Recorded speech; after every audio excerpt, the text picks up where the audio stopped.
మీ ఇంట్లో స్కూల్కి వెళ్ళే పిల్లలు కానీ, కాలేజీకి వెళ్ళే పిల్లలు కానీ, హాస్టల్లో ఉంటూ చదువుకున్న పిల్లలు కానీ ఉన్నారా? అయితే ఈ వీడియో మీ అందరి కోసం చాలా ముఖ్యమైన అంశంతో మీ ముందుకు వచ్చాను ఈరోజు. పిల్లలు ఉన్న ప్రతి ఫ్యామిలీకి, పేరెంట్కి ఖచ్చితంగా చేరవేయండి.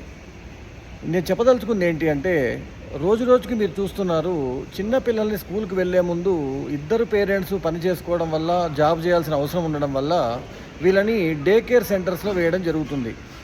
ఈ డే కేర్ సెంటర్స్ అనేది ఏం చేయాలి అంటే, వాళ్ళు ఆఫీస్ నుంచి వచ్చే వరకు పిల్లల కేర్ తీసుకోవాలి అని. కానీ మీరు ఈ మధ్య గత కొంతకాలంగా చూస్తూ ఉంటే వార్తల్లో ఈ డే కేర్ సెంటర్లో పిల్లల పట్ల, చిన్న చిన్న పిల్లల పట్ల ఏ విధంగా ప్రవర్తిస్తున్నారు, ఎలాంటి అఘాయిత్యాలకు పాల్పడుతున్నారు, ఎలా వాళ్ళని హింసిస్తున్నారనే వీడియోలు చాలా బయటకు వచ్చాయి.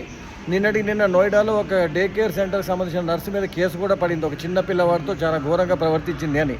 పేరెంట్స్ అందరికీ ఒకటే విజ్ఞప్తి అండి, వీలైనంత వరకు మీ పిల్లల్ని డే కేర్ సెంటర్లో వేయకుండా ఉండండి.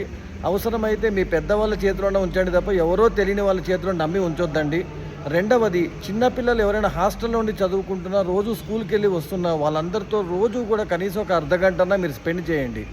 మీ పిల్లలు ఎక్కడో హాస్టల్లో ఉండి చదువుకుంటుంటే రోజు ఒక 10 నిమిషాలు వాళ్ళకి కాల్ చేసి మాట్లాడండి.